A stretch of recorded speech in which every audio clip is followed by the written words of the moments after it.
Hello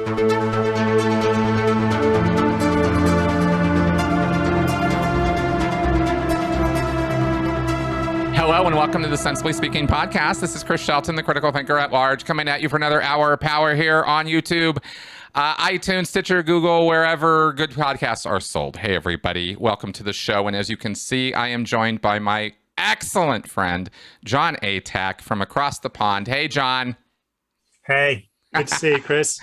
Good I think to this see is you. number 22 or number 23.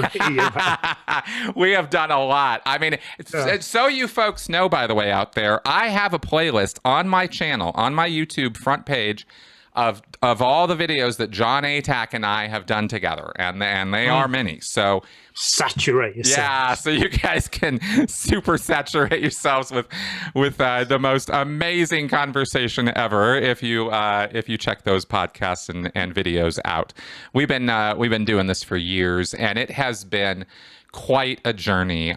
Certainly for me, and I know. What do you think, Jon? It's been remarkable. I remember our first meeting in June 2015 in Toronto at the Getting Clear of Scientology seminar. That's right. And being impressed that so few people, I wrote a little introduction for your book, but because of this point, that so few people can walk out of Scientology and start deconstructing it, start working on, usually there is a fairly long period, unless somebody comes along and helps them, where people are just stewing in it. Yeah. And you were ready to accept that you'd been mistaken, which of course, I'm afraid we all have to admit when it comes to Scientology. We didn't become super beings. Right. Not yet anyway. So from then on, watching you, because I'd been out for about 100 years by then already, watching you develop your ideas, watching you, keep on growing, keep on expanding, and keep on reaching an audience, getting material out there that is so important in terms of people's recovery from Scientology or any other authoritarian group or abusive relationship, but also in terms of warning people so that they don't become involved in such relationships. I think it's been very important, and I admire and respect what you've done, Chris. I really do. Awesome. Well, thank you very much for that. And of course, Mutual Admiration Society here, because you have been an inspiration to me from day one.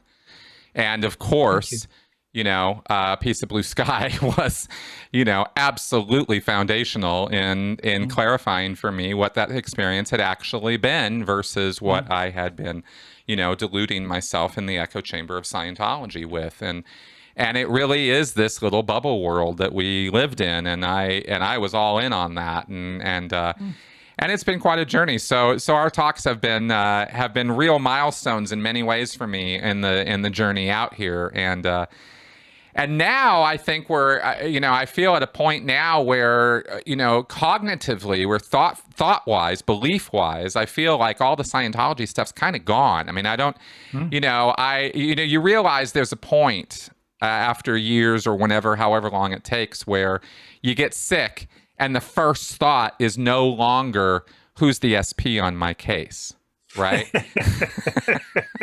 Who's suppressing me? That's right. Yeah, but the SP is very simple. And my last auditing session, as you know, was a PTS rundown, potential trouble source rundown, to determine who was suppressing me. And I hadn't really thought about it. And I said, L. Ron Hubbard.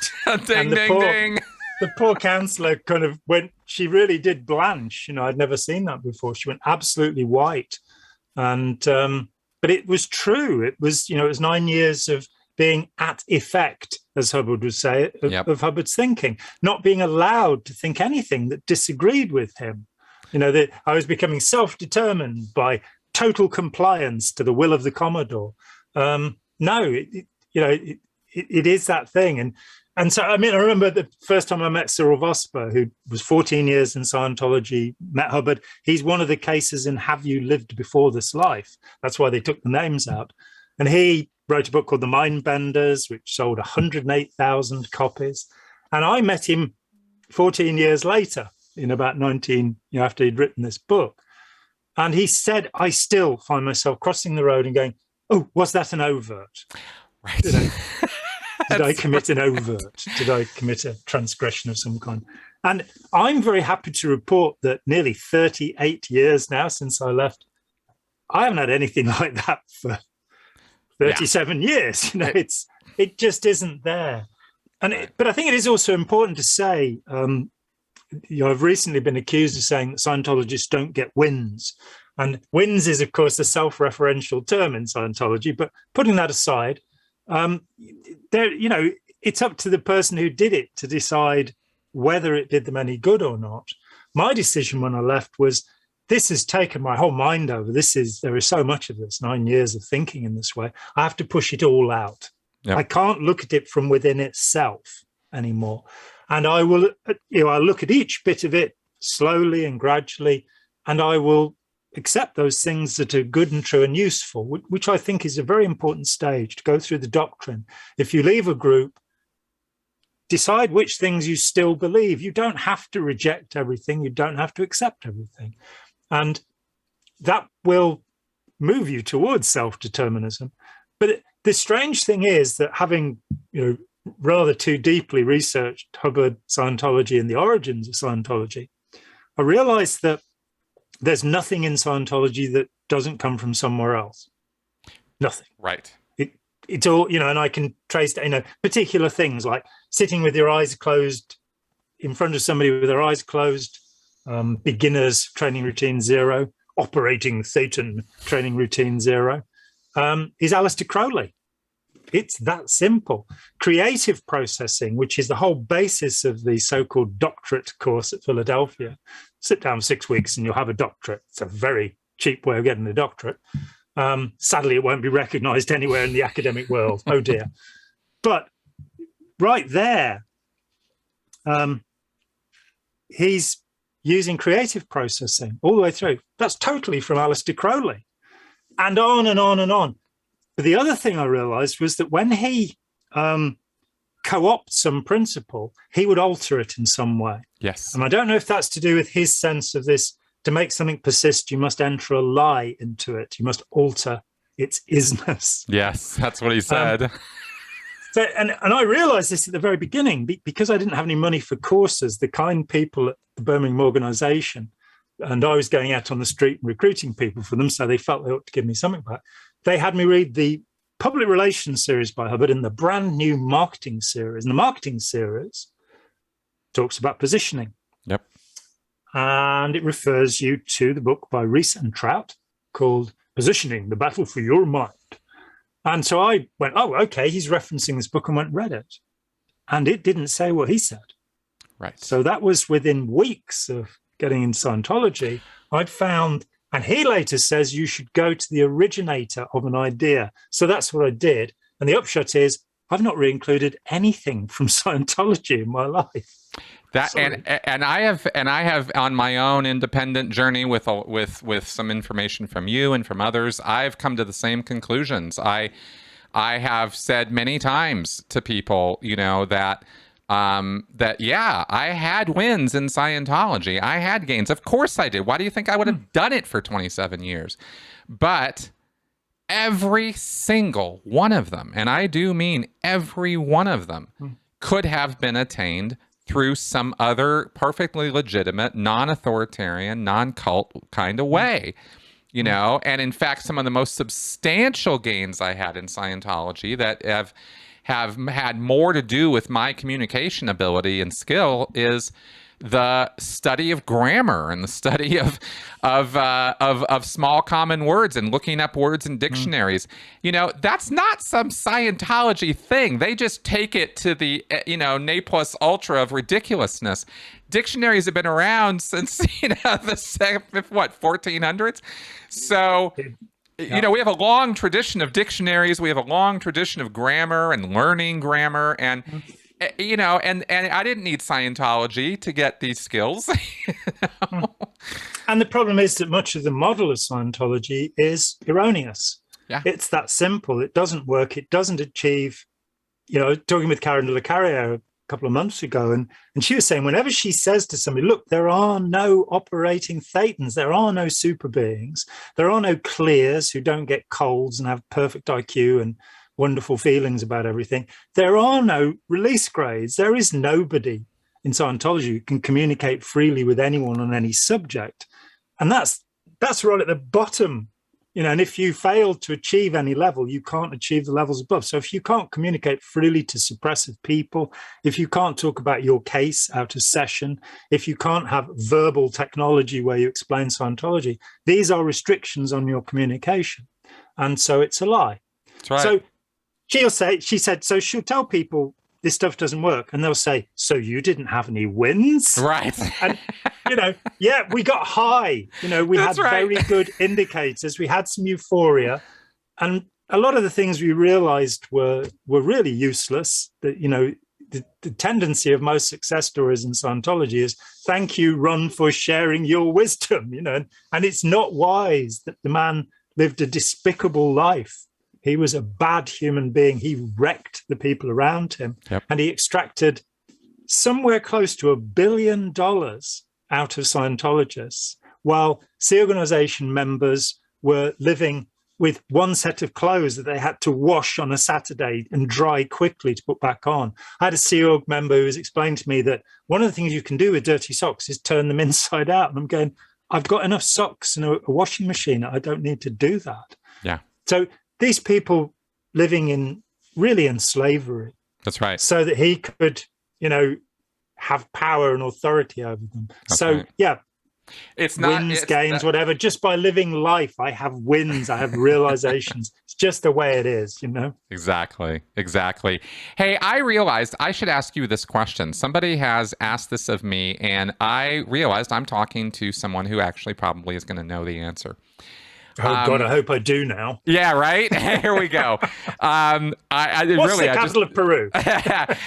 Lima. So there's a supposition, there's a conjecture that Hubbard didn't really read very widely, or really read anything at all much, after starting Dianetics and Scientology. That his references to works of other people, of philosophers and scientists and engineers and whatnot, because he has actually let me preface this for the audience first by saying that you guys, we never talked about this before, but there is a long list, it is pages long, of published works that L. Ron Hubbard refers to in his lectures. Works such as Science and Sanity by Korzybski, The Golden Bow, I can't remember the guy who wrote that, The Golden Bow, right? Fraser. Yeah, Fraser, which is, I think that's a philosophical work, right? It's the beginning work of the science of religion. He seeks to show how religion spread and intermixed. The version he will have read is the one I've read, which is the 900-page abridged version. Right. But yeah, and he'll talk about the decline and fall of Rome. He'll talk about the Encyclopedia Britannica. Yep. I think he calls it the 1911 edition. It's actually 1910. Yep. I do have it. Yes, I do There's an article in there. That's right. Yeah. It cost me £5 for 30 volumes. It's great. Yeah. And it showed me how he'd met with the Blackfoot, because the railway line that he went on as a baby does cross through their reservation. So his aunt, Margaret Roberts, said there was never any mention of the Blackfoot in the household, but that's another story. Yeah, exactly. But no, Hypnotism Comes of Age by Wolf and Rosenthal, very important to understanding Scientology. 12 Against the Gods. Yes, that's Hubbard's his favorite book. Yes. Yeah. 1938, I think. There isn't. So the supposition is that Hubbard references these books, talks about these books in what he is trying to portray as a learned way. Here's my background, here's what I know, here's what I've studied, and he references or cites these authors, to give himself more credibility. But what is supposed here is that after Dianetics, he didn't really read much of anything. And I think the only exception that I would point to, or the only one that I wonder about, is the Four Seasons of Manuela, the book about Bolivar, which he seems to have talked about in detail in one of the most important policies he wrote in Responsibilities of Leaders, in the 60s, right? But I wanted to run that by you. Do you think Hubbard was actually a reader, and do you think he kept reading after he started developing his own stuff, or was he just building on what he had read before? He tended to read popular works. So there were also, of course, in the harassment pack, the information full hat, which, of course, anybody who wants to understand Scientology sadly must read. Yes. L. Ron Hubbard's Conference with the Investigators is particularly enlightening. But in there, he recommends The Spy and His Masters and Black Boomerang, which are 1950s publications. And they're popular books. So he would be, the late, great Yo Sogod visited St. Hill Manor. And the first time he went there, he noticed there were all of these books in the library there. And so he started writing down the titles of them and was escorted out fairly quickly. A few months later, he went back and the shelves had been cleared. Kind of popular books like Wolf and Rosenthal or 25 Lessons in Hypnotism. And science fiction novels. Huh. And in talking, he did read a lot. I think Jim Dinkhalsey mentioned this in the debrief he gave of his time looking after Hubbard in Queens for those months in 72, 73. And there was a lot of literature. Harvey Haber talked to me about providing books for Hubbard and how he read an incredible amount of books, but it doesn't seem that he read anything serious. There is no reference to psychology, no understanding, it would seem, of the arts and literature particularly. He very rarely mentions any great writer. He's not talking about Dostoevsky or Tolstoy or Dickens or anything at any point. That's a good point. That's true. Dickens he makes passing reference to maybe once or twice. Yeah. And so he's not a very educated man. And he is somebody who, I think, along with the many other things, and I agree with you, Valor, that he had temporal lobe epilepsy, but he also had an attention deficit, that kind of restlessness where you can't redraft your work, you can't edit your work. Yeah. I mean, it's interesting to me to look at the books of Scientology, which of course claimed as part of him being the most prolific author of all time in the Guinness Book, that you can see that they're compilations, notes on the lectures, Phoenix lectures, 8008, 0.8, 8.80, problems of work, fundamentals of thought. They're all compilations. That's right. He didn't sit down and write books. He just fired off these bulletins and these tapes. That's right. And no, the evidence is that he will, for example, when he talks about penicillin, that he appears to have seen something in the Reader's Digest that now makes him write a bulletin as an expert on antibiotics. Right. The reality is he was fixing himself with antibiotics in the 1940s, which is not medically a very good idea because it will create resistance. But, so no, he's no sort of scholar at all.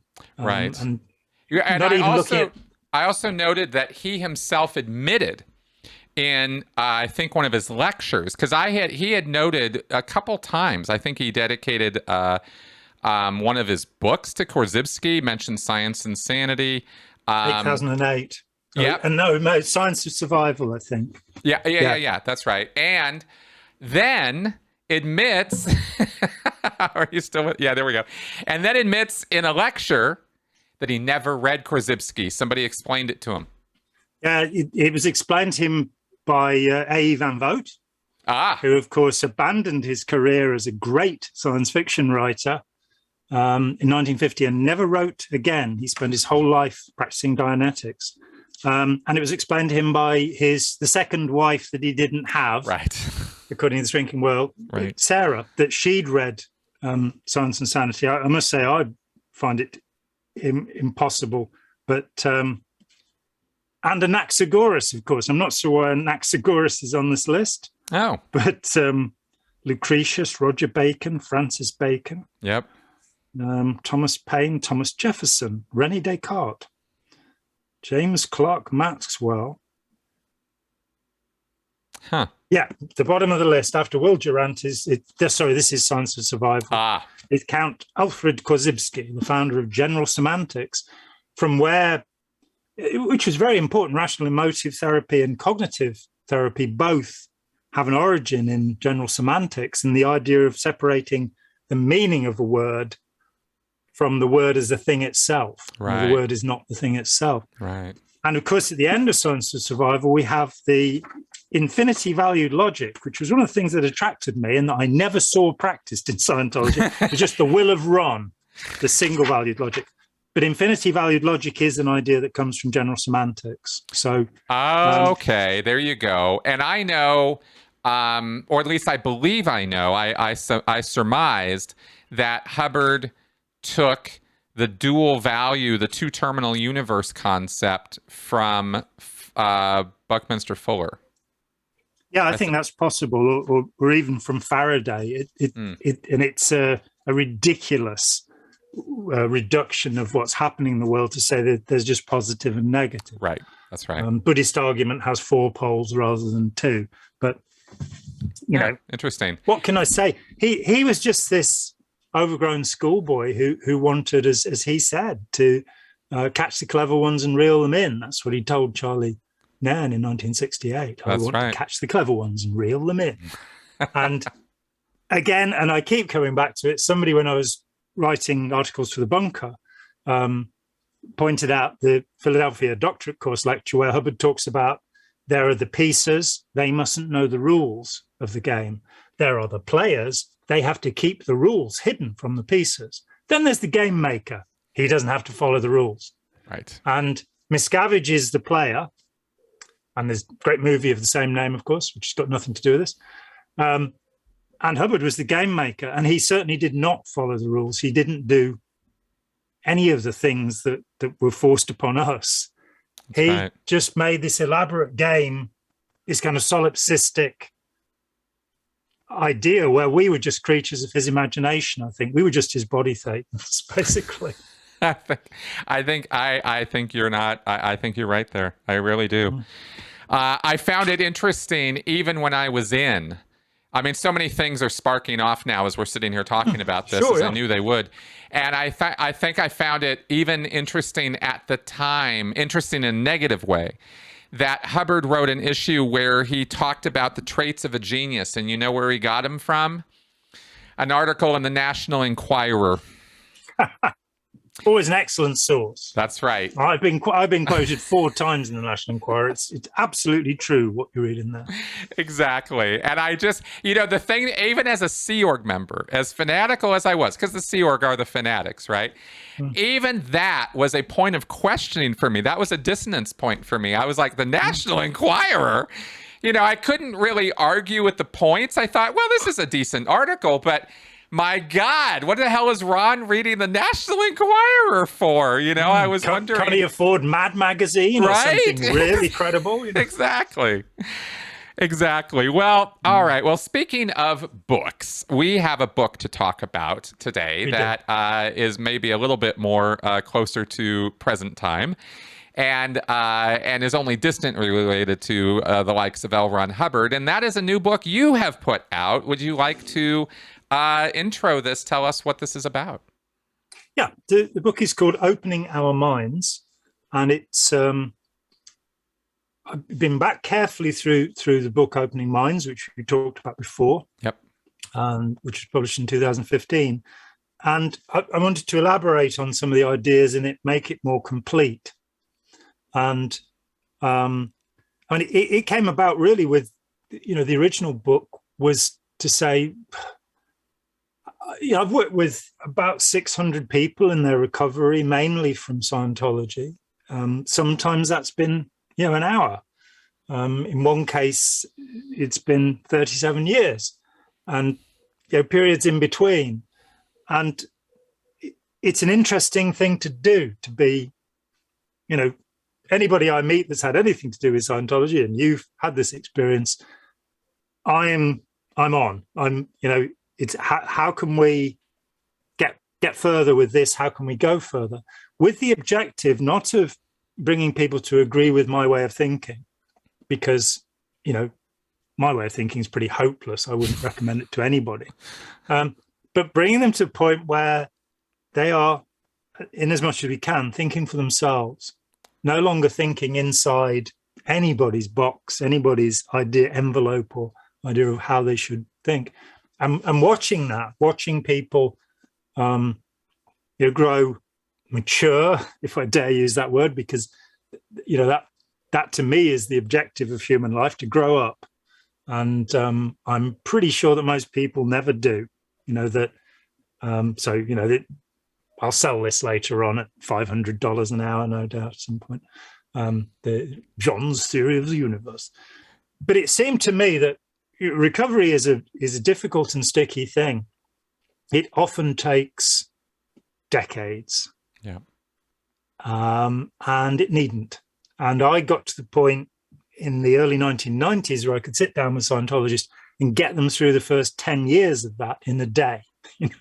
That there's a way of putting somebody's feet on the ground so they now have the automatic questioning of Scientology. They feel it's okay. And once somebody starts taking it apart, they will take it apart. It's not something that is done from the outside. Right. So having good information, let's sell these people a piece of blue sky, is very carefully referenced. I was challenged on the number of reference notes in it. Professor Jim Beverly was saying that he thought there weren't enough reference notes in it, and I counted them. I know, it's terrible, isn't it? There were 1,117 reference notes. So giving material so you can say, oh, well, that's what Hubbard was really doing. That's all very important. But the real thing is to sever your own connection with that teaching. Right. But having seen how long that can take and how it devastates people's lives, I moved more and more towards preventative work, with the idea that if a child could learn, say, Ira Chalef's intelligent disobedience, his courageous followership, if they can learn to be assertive rather than being aggressive or passive aggressive, then, and if we create a community of learning instead of a kind of authoritarian system, which we still tend to have in our schools, that people won't, if kids know about Cialdini's influence principles, his 7 influence principles, if they know, how Yuval Noah puts ideas together to show how belief is, basically implanted into people, so that you can bypass reasoning, and you can get somebody to use their reasoning to buttress their stupidity fundamentally. Right. So, looking back at history, it's very interesting to see how many great thinkers have been cult members. Isaac Newton was a Unitarian and practiced alchemy and spent more time doing that than on scientific work. Michael Faraday, the genius of electricity, was a Sandemanian. Very exclusive cult. There are only about 20 members left by then. We find, or they may be like Georges Lemaitre, who expounded the Big Bang Theory. He was a Catholic priest. So they may have a conviction. They may have something that's kind of going, well, we have this idea of these completely rational robot people who do science and these stupid religious people. But The idea is we take belief in. So my thought was, we need to get these simple preventative ideas out. The foundational one to me is the notion of the human predator. That there are people I was going to ask about this. Yeah. And by, if I'd seen, I've reduced it to a single page, which we must put up on our Facebook page, which is like, this is what they do. This is how they are. We have video on my channel in our Essentials collection about the human predator, that if all 13-year-olds could recognize that somebody was using a seduction tactic on them, from the simple idea of love bombing them and telling them how wonderful they are, to these pickup artists. We were talking about Magnolia, the great Tom Cruise film earlier, where what is it? How to fake like you are good and caring or something is one of the signs he puts up on the stage. That's right. And pickup artists will, they'll touch your hair or they'll give you some little trinket that costs $1. There are all sorts of tricks that are being used, and they're not taught in our society.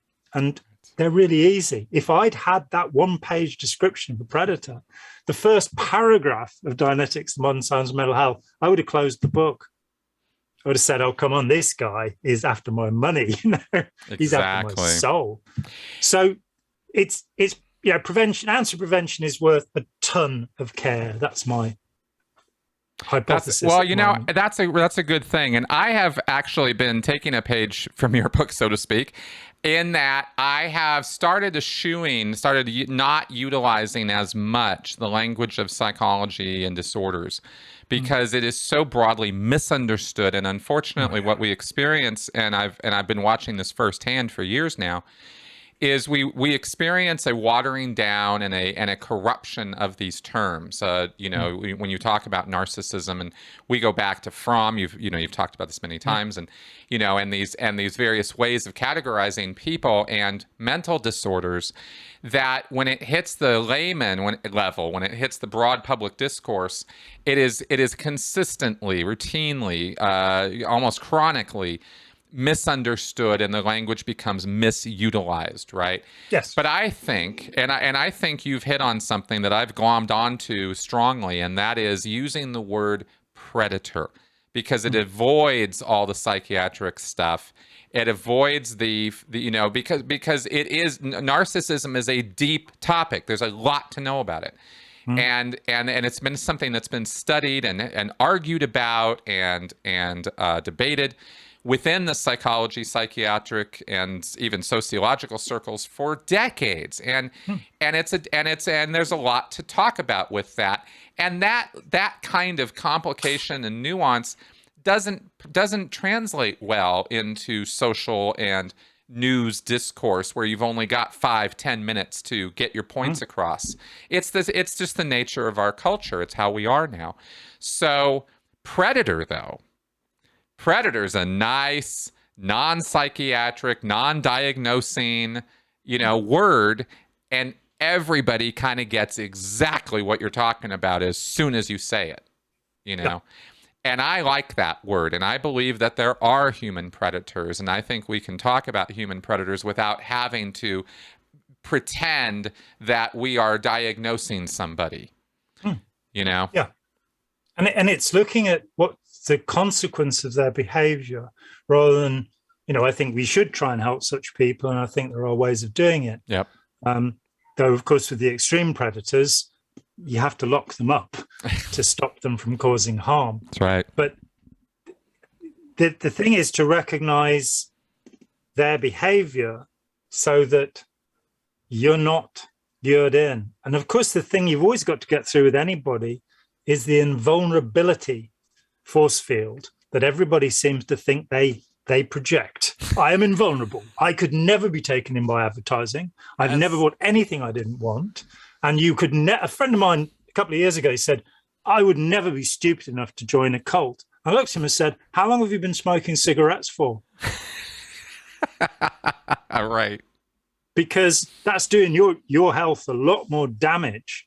And why did you do that unless it was something that you were scammed into doing? Because, hey, there are no health benefits to cigarettes. That's right.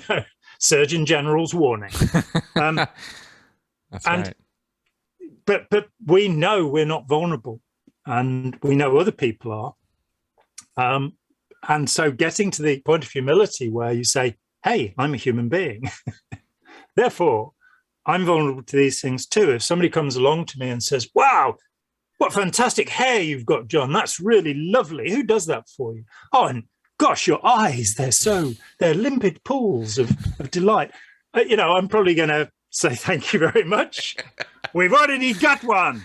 But it does work. It's surprising watching some smarmy salesperson getting round somebody with this sort of stuff. Yep. And it's predatory. It's I'm selling you something for my benefit.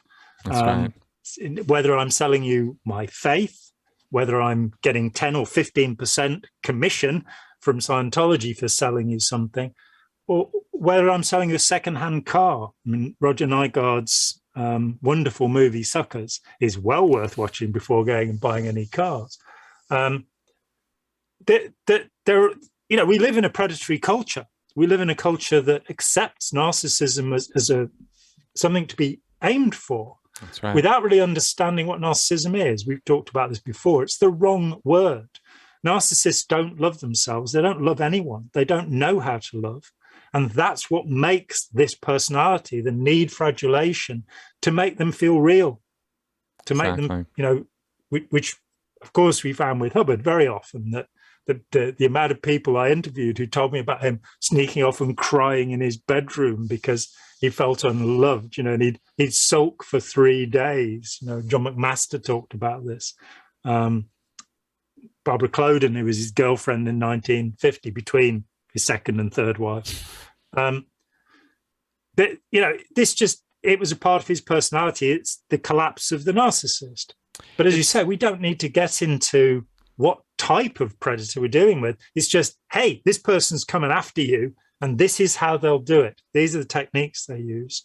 This is how they make fiction sound like facts. This is how they propagandize us, lure us, and take us in. That's right. It was suggested to me the other week that I'd said that critical thinking is a waste of time, but I had to point out that my point of view, whatever had been taken from what I'd said, is that critical thinking is absolutely vital, but it won't save you. Bingo. That's and I would agree with that, only because you will not find people who at least self-claim to be the most ardent critical thinkers are flat earthers, are conspiracy theorists, right? Are people who actually believe truly ridiculous things, but they are using the tools of critical thinking. And my point on this, and I think I talked about this also with Andrew, is critical thinking is a tool set and a discipline. And if you think about critical thinking as only the tools, I liken it to martial arts. It's an analogy that just keeps working for me. And it's because of the disciplinary aspect of it. No one's born a black belt. There is no such thing as a natural critical thinker. It is a discipline and a skill you have to learn. And because our brains operate exactly the opposite way, right? So the skill set, that you develop is actually kind of pushing back against the natural organic thought processes you're going to have. We go to, assumptions. We jump to emotional conclusions 24/7. And critical thinking is about overcoming that tendency. But if you don't discipline yourself into questioning and breaking down that barrier you talked about of I'm invulnerable and everybody else is a boob, that's the discipline of overcoming that natural tendency we all have. We have to think that way because we wouldn't ever leave the house if we didn't. We'd be, cowering in fear because the world's a scary place. So we have to have this sort of invulnerability shield that we feel. But if we can acknowledge, hey, guess what? We're really just pumping ourselves up a little bit here. That's really not true. We are extremely vulnerable. And here are the ways in which we are vulnerable. Logical fallacies, cognitive biases. These are vulnerabilities that we have. So I believe that critical thinking is a discipline rather than a set of logical fallacies.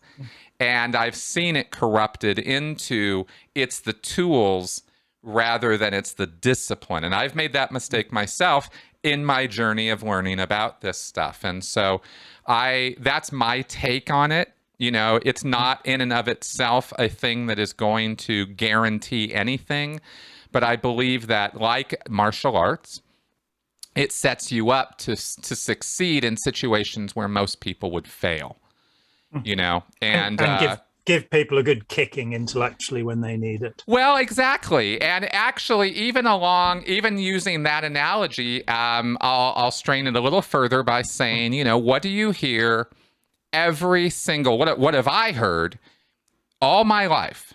Every martial arts class I've ever taken, every video or documentary I've ever watched with people who really know what they're talking about when it comes to martial arts, is they are asked, well, what do you do if you're confronted on the street? What do you do if you're confronted, right? And they said the best tool you have is your Nikes. You turn and run, man. You do not get into that fight. No. Even though you're better prepared, you're disciplined mentally, psychologically, right, and physically for the fight, you know the best thing to do is not fight. So when I see people using critical thinking on social media or in conversation where they're bludgeoning people with it, I go, you're the white belt, man. You're the guy who doesn't get it yet. You haven't cognited.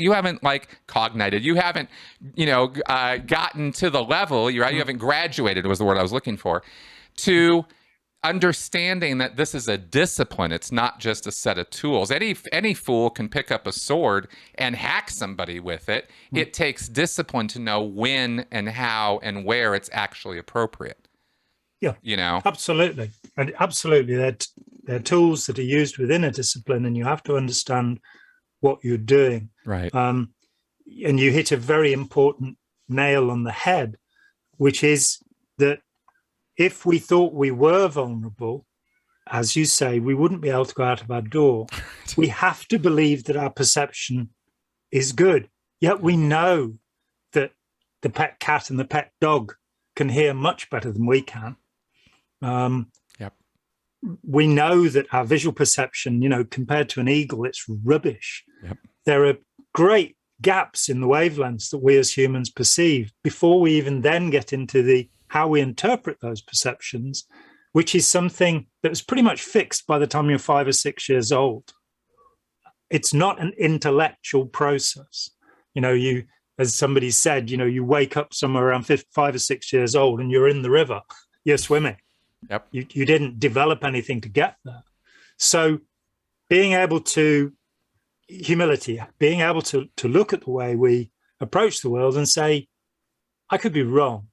And let me think about this again. Being willing to talk with people who agree, who disagree agreeably, who are willing to go through these things. In looking at the history of critical thinking, it seems in the 20th century to have come from one man, Robert Thoulas. In 1930, he wrote a book called Straight and Crooked Thinking. So, and he would continue to have bestsellers, editing that book right into the 1960s. It's an interesting thing to point out that for 2 years in the 1940s, he was the head of the Psychical Research Society. So you have somebody who is the great advocate of critical thinking, and yet is an absolute believer in extrasensory perception, levitation, and communication with the dead, those 3 specific subjects he wrote about. He wrote a book about it. And so we find, well, hang on a minute, surely this critical thinking would lead you to be, what I believe in, whatever that is. It couldn't possibly lead to somebody who was thinking they were talking with the dead. Right. But it did. So it's bringing that together, and I think very much understanding Yuval Noah's ideas, which can be found on my channel in some depth, about how evolution has taken place and how we are susceptible to different forms of love. I mean, first met him at Toronto in 2015 too, and he first described his model, and I looked at it and went, where's infatuation? You've got love for your parents, parental love for children, sibling love. Where is infatuation? This driving force in us that we want something new and we want it now, and we're going to fall in love with it. Now we're bored with it. And we want to fall in love with something else that, by the time the package arrives from Amazon, I'm not interested in it anymore. I want to order the next thing. This is an aspect of, there was an attempt in German to introduce the word Neugier, which I'm told, and I don't speak German, would mean the disease of newness, that this desperate quest for novelty, which the thrill seeking, which runs our culture, right, gives us K-pop and everything else. Yes.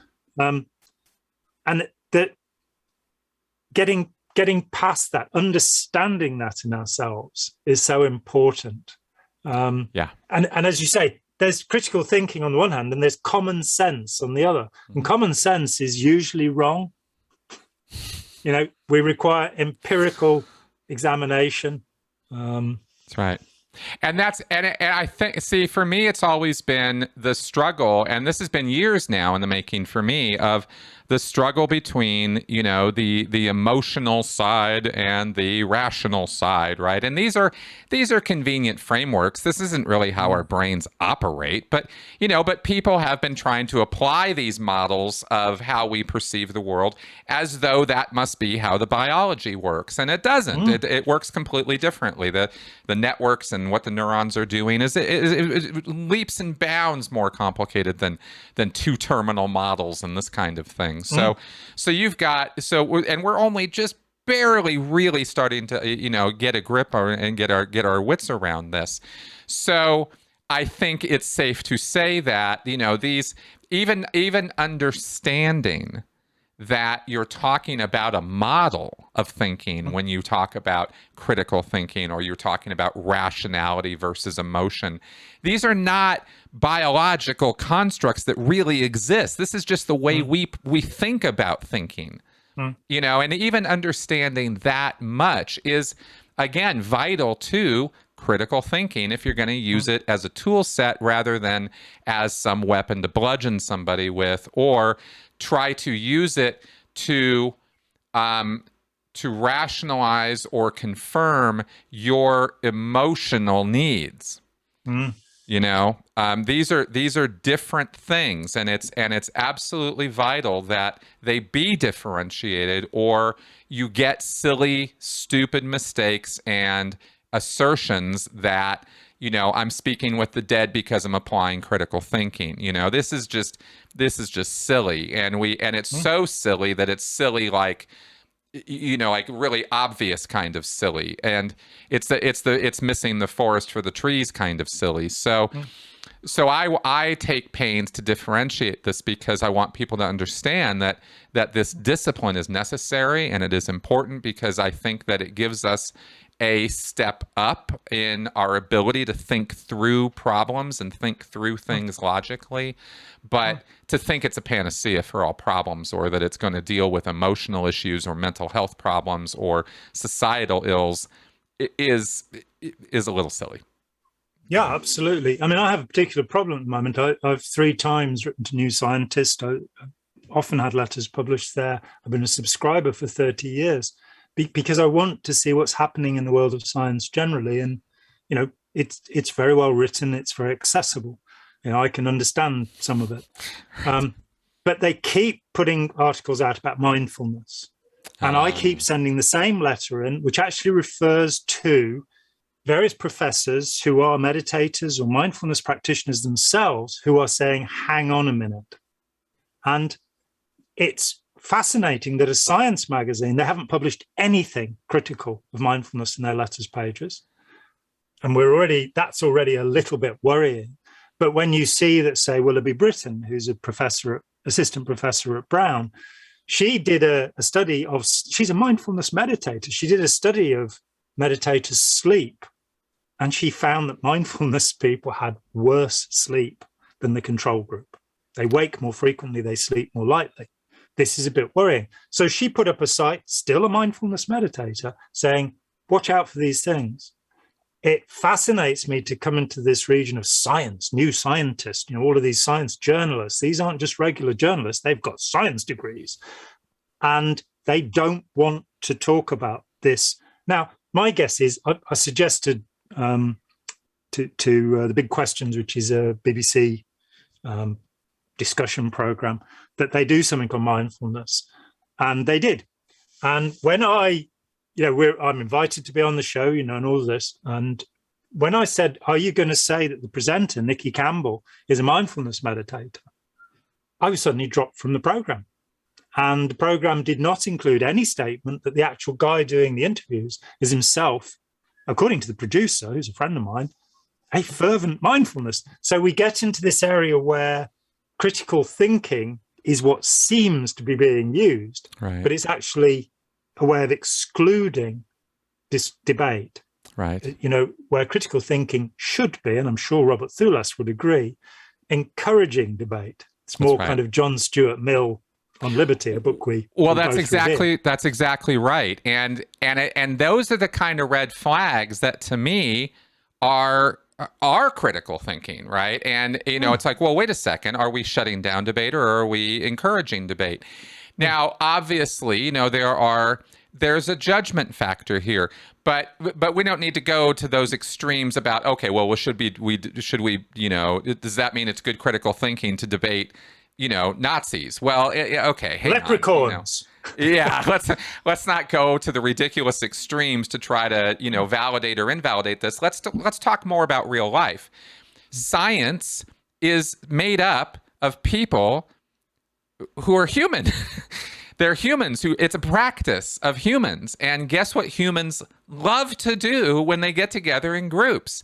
Propagate common ideas that they all think are wonderful. And when something is the flavor of the month, whether it's in science or whether it's in religion or whether it's in sewing, people get excited. They get euphoric. They get awe experience. They get all the stuff Yuval talks about.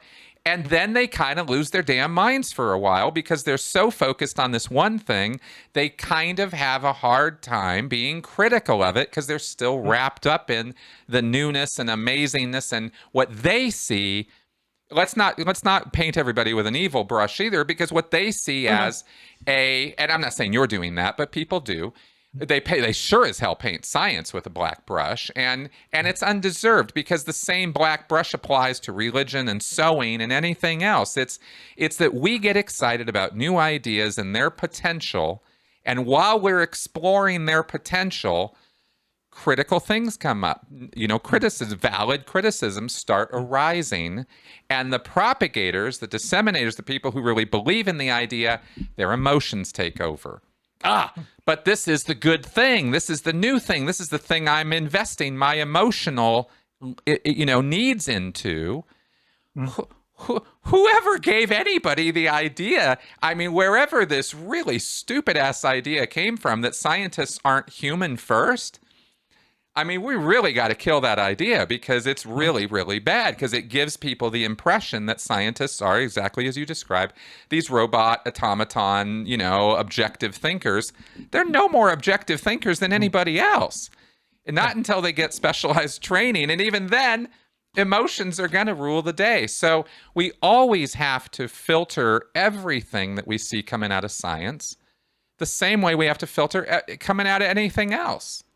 You got to have that critical thinking hat on, I guess you could say, in order to be able to parse out these kinds of things. And when we give over too much faith in anything, as us ex-cult members know, we end up getting burned, and science is not an exception to that. And I know that there is a worship of science that occurs in certain circles. It's just as wrong as going all in on anything. And that's another part of the lesson as far as I'm concerned, because I had to pick all this up that I'm talking about right now through the school of hard knocks, through being wrong enough times to go, oh, right, it's humans writing these studies with their biases and their views. And anyway, I think I've made my point. Absolutely, we like stories, and I can't, and underline that twice in red. Human beings like stories, so you'll get something like Yuval Harari's *Sapiens*, which tells the story of how on the savannah our brains were formed and modules came about, and they're inescapable. We're born with them. So religion is. Scott Atran talks about this, that somebody on the savannah saw a bush moving in the wind and thought there must be something supernatural. There's lightning in the sky. It's a fairly ignorant analysis. But the story is coherent, just like the id, ego, superego of Freud. It's a story. It's a coherent story. It doesn't exist in the human brain. Right. There is no distinction between the id, the ego, and the superego in a human being. It's an interesting way of looking at certain of our attributes. This story about the divided brain, that when the corpus callosum was cut in the early 60s in grand mal epileptics, there appeared to be two people in there. That if you separated the eyes, they'd write that they were looking at an orange, which one eye was looking at, and they'd say they were looking at an apple. And this led to the popular New Age belief that there are two people in there. Only if you cut the bridge between the two hemispheres of the brain. Are the two hemispheres separate? They're integrated all the time. They're functioning together. So there isn't a kind of intuitive, emotional self and a rational, calculating self. Those are not distinguishable. But the story sounds so nice. Right. The thing is to be able to check stories, because we believe stories. And it happens, I'm told, if you go to a conference on physics, you'll find people arguing with each other, and you'll get the two little echo chamber groups going at each other, and it can be a tremendous amount of rivalry and aggression. You're going, come on, guys, there should be empirical ways of testing this information. And they go, yeah, but there are 3 different schools of mathematics, and it depends which one you use. That's right. So at the edges, science gets a little bit fuzzy. That's right. But along the way, in terms of predicting probabilities and possibilities, it's very useful indeed in terms of then developing technology, which means that we can have this conversation. Science is very useful indeed. Exactly. I mean, one of the, and we probably better bring this to a close, really, because we just sit around. You very kindly, when I was, Andy Knowles had accused me of that he'd said, and Chris Shelton knows that John is passive aggressive. Being a foolish person, I came and said, come on, tell me. And you very kindly said, no, but you do gish gallop. And I went, wow, what a brilliant expression. That's great. I am. And so are you. What can I say? We're people who have a lot to say and get caught up in what we're saying. But one thing that I came across during the revision of Opening Our Minds was this concept of the unconscious mind. And I kind of went, actually, this is in all religion.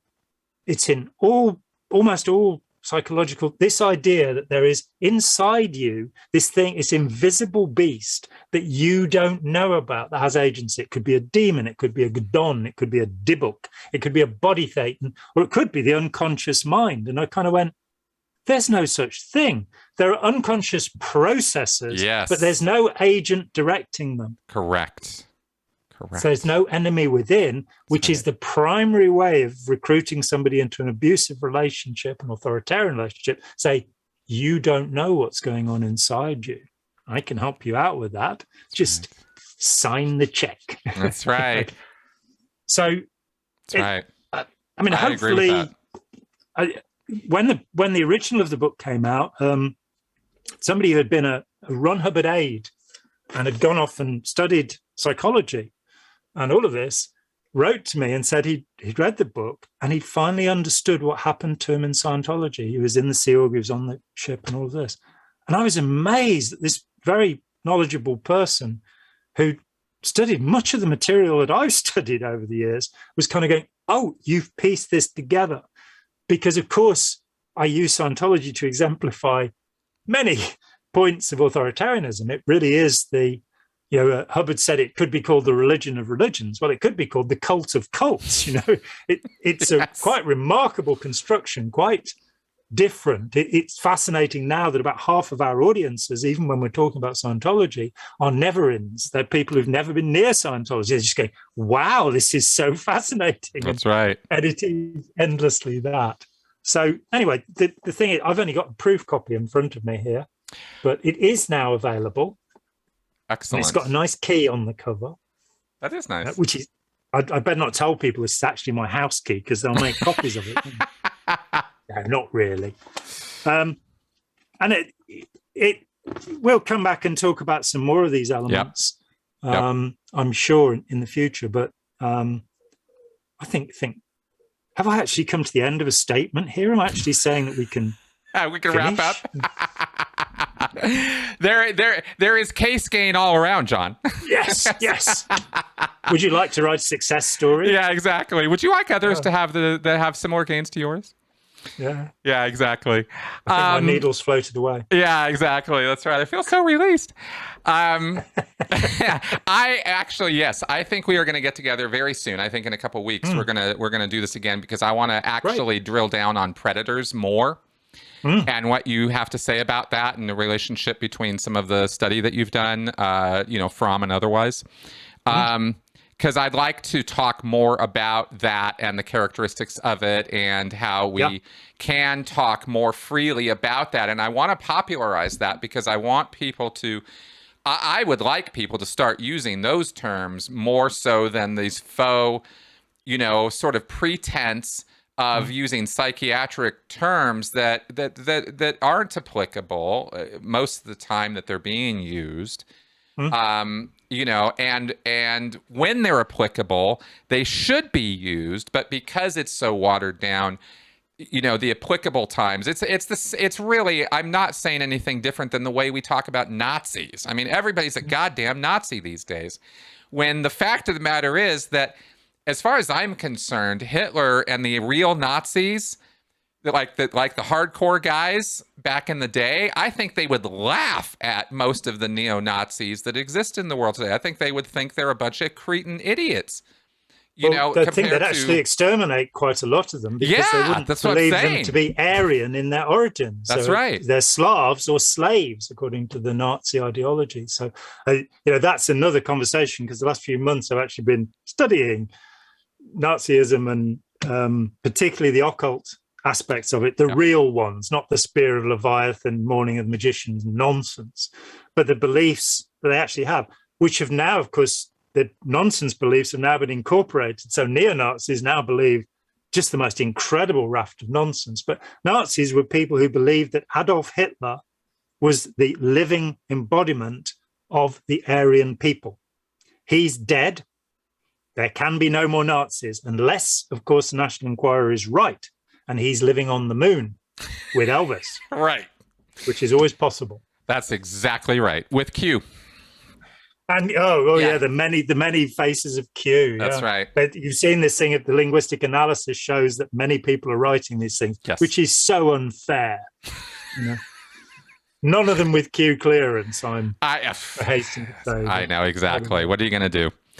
What are you going to do? So exactly. I like to go off on that only because I just think that some of the modern incarnations of some of these things are the most watered down, corrupted piece of nonsense. Not that the Nazis were a bunch of great guys. I'm not trying to rewrite history. I'm saying that these idiots in the modern times pale in comparison, actually. And we use these terms and we throw this verbiage around as though we know what we're talking about, and it really ends up watering down the true evil that does exist. And we can't, and we have to keep finding new words because we keep misusing the old ones. And this is just a cycle of generations and language. We can't escape it. But I'm gonna bitch about it anyway. So, but we have to constantly rebrand, as Joseph Campbell said. We have to tell the stories anew in every generation and tell them as much as we can and in as many places and as many forms, so that people get to think. If you use a word like cult or you use a word like hypnosis, people stop thinking. They're pretty sure they know what it means, but everybody's got a fairly different idea of that. If you use the word authoritarian group, then you can say, well, yeah, it is an authoritarian group. They've got a boss who's a bully and they do what the boss says. Yep. If you would use the term guided imagination, then suddenly hypnosis becomes clear and you understand why Scientology is a form of guided imagination. There you go. So Exactly. All right, man. Great. Well, thank you very much for helping me this week and having this conversation on our podcast here. We'll be getting this up real soon, and folks out there, of course, there will be more about this. Now, your book is out, so where can they get it? Well, you should be able to get it from any bookstore. It's with Ingram Spark, who distribute to libraries. You should be able to order it from a library. It's on Amazon. It's on Amazon as a Kindle. And we hope in the next week to have it out on Audible as well, because I followed your advice and begrudged it because I hated recording the damn thing, which I'd never expected. I get 20 minutes in and then my throat would start going. Yeah, it's work, man. I tell you, I don't look forward to doing it again. But that's we're gonna do that. Okay, cool. So that's how you guys can get it. I will probably, I'll definitely post a link at least to the Amazon place where y'all can get it, because at least then if you're looking for the Kindle or the print on demand version, you can get it that way. I mean, can maybe go for a new record that I believe the original Piece of Blue Sky was the most stolen book in British and American libraries. The Portland, Oregon library had 9 copies stolen. The Miami library had 6 copies stolen. And I'd like to point out that whoever is doing this is being unethical. And it's a shame that my publisher didn't pay me the royalties on all the extra copies. So do steal this book from your library so they have to order another copy and pay me some more money. Okay, guys. I think we might suspect Scientology behind some of those thefts, maybe. What makes you think that? I don't know. I don't know what. That's inductive reasoning. We don't permit that. Me and my silly assumptions. All right, folks. Thanks for coming around and watching us gab on here at a mad rate. And I very much do appreciate your support out there. And on that note, I do need to say, if you all would sign up on my Patreon, support my show, show me some love, that would be amazing. And also allow me to continue to do this work, because these lights and all this stuff, it costs. All right, all folks. These toys on the desk here, they're not free, Exactly. All right, folks. I will see you guys next week. Bye-bye.